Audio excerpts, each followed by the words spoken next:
ಸಮಯ ಮಧ್ಯರಾತ್ರಿ 2 ಗಂಟೆ 8 ನಿಮಿಷ. ಇಷ್ಟೊತ್ತವರೆಗೂ ಪ್ಯಾಕ್ ಮಾಡಿದರೂ ಕೂಡ ನೆಮ್ಮದಿ ಇಲ್ಲ. ಏನಕ್ಕಂದರೆ ಪೆಂಡಿಂಗ್ ಇರೋ ಎಲ್ಲ ಆರ್ಡರ್ಸನ್ನು ಕೂಡ ಕಳಿಸ್ಕೊಡೋದಕ್ಕಾಗೋದಿಲ್ಲ. ರೆಡಿ ಆಗ್ತಿರೋ ಸ್ಟಾಕ್ ಎಲ್ಲ ಫ್ಲಿಪ್ಕಾರ್ಟ್ಗೆ ಸರಿ ಹೋಗ್ತಿದೆ. ಇನ್ನು ನಮ್ಮ ಕಸ್ಟಮರ್ಸ್ಗೆ ಕಳಿಸೋದು ತುಂಬ ಡಿಲೇ ಆಗ್ತಿದೆ.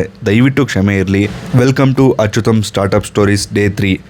ರಾತ್ರಿ 2 ಗಂಟೆವರೆಗೂ ಪ್ಯಾಕ್ ಮಾಡಿದರೂ ಕೂಡ ನಮ್ಮ ಕೈಯಲ್ಲಿ ಪ್ಯಾಕ್ ಮಾಡೋಕ್ಕಾಗಿದ್ದು ಜಸ್ಟ್ 200 ಆರ್ಡ್ರು. ಓವರಾಲ್ ಆಗಿ 1000ಕ್ಕೂ ಹೆಚ್ಚು ಪೆಂಡಿಂಗ್ ಆರ್ಡರ್ಸ್ ಇದೆ. ತುಂಬ ಜನ ಕೇಳ್ತಿರೋದು ಯಾಕೆ ಇಷ್ಟೊಂದು ಡಿಲೇ ಆಗ್ತಿದೆ ಅಂತ. ಫಸ್ಟ್ ಟೈಮ್ ಅನ್ಎಕ್ಸ್ಪೆಕ್ಟೆಡ್ ಆಗಿ ತುಂಬ ಆರ್ಡರ್ಸ್ ಬಂದಿದೆ. ರಿಪೀಟಿಂಗ್ ಆರ್ಡರ್ಸ್ ಆಗಿರ್ಬೋದು, ರೆಫರಲ್ ಆರ್ಡರ್ಸ್ ಆಗಿರ್ಬೋದು, ಪ್ರಮೋಷನ್ನಿಂದ ಬಂದಿರುವಂಥ ಆರ್ಡರ್ಸ್ ಆಗಿರ್ಬೋದು.